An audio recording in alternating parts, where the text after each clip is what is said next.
தினம்தோறும் காலையில் மலம் வெளியேற்றுவது ஒரு முக்கியமான ஒரு விஷயம். ஸோ இதற்கு குடல்ல இருக்கக்கூடிய நம்ம கழிவுகளை வெளியேற்றுறதுக்கு என்ன செய்யலாம்? சித்தர்கள் சொன்ன ஒரு முக்கியமான வழிமுறை தான் இப்போ நான் உங்களுக்கு சொல்ல போகிறேன். ஸோ இதை நீங்கள் டெய்லி ஃபாலோ பண்ணிட்டு வாங்க. ஒரு முதல் 10 நாட்கள் நீங்கள் அசைவ உணவு எதுவுமே எடுக்க வேண்டாம். இது ரொம்ப முக்கியமான ஒரு விஷயம்.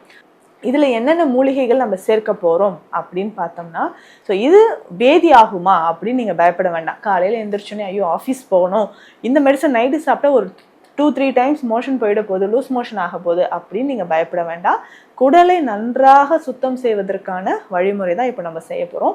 அதை எடுத்துக்கும்போது ஈஸியாக உங்களுக்கு காலையில் மோஷன் போக ஆரம்பிச்சிடும். அந்த 10 நாள்லேயே அப்படியே லைஃபே புதுசான மாதிரி நீங்கள் ஃபீல் பண்ணுவீங்க.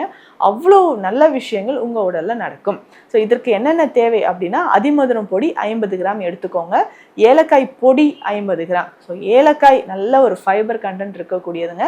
ஸோ இதை நல்லா பவுடர் பண்ணி நீங்கள் இதனோட சேர்த்துக்கலாம். அதிமதுரம் பொடி 50 கிராம் நமக்கு தேவை.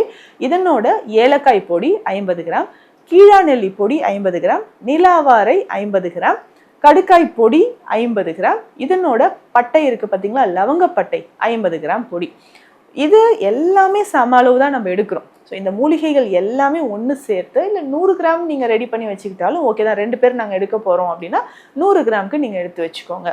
எல்லா பவுடரும் மிக்ஸ் பண்ணிவிட்டு நைட்டு இது எப்படி சாப்பிடணும் அப்படின்னு கேட்டிங்கன்னா, ஒரு 100 ml ஹாட் வாட்டர் எடுத்துக்கோங்க. வெதுவெதுப்பான தண்ணி, ரொம்ப அப்படியே ரொம்ப சூடாக இருக்கணும்னு கிடையாது. ஸோ லியூக் வார்ம் வாட்டர் ஒரு 100 ml 5 கிராம்ஸ் இந்த பவுடரை ஆட் பண்ணும். ஒரு டேபிள் ஸ்பூன் ஃபுல்லாக எடுத்திங்கன்னா உங்களுக்கு 5 கிராம்ஸ் வரும்.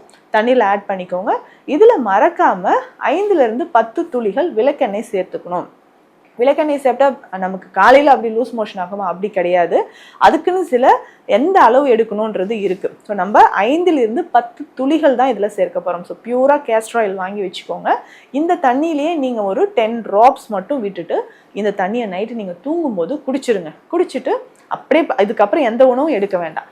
ஸோ நைட்டு நம்ம தூங்கிடணும்.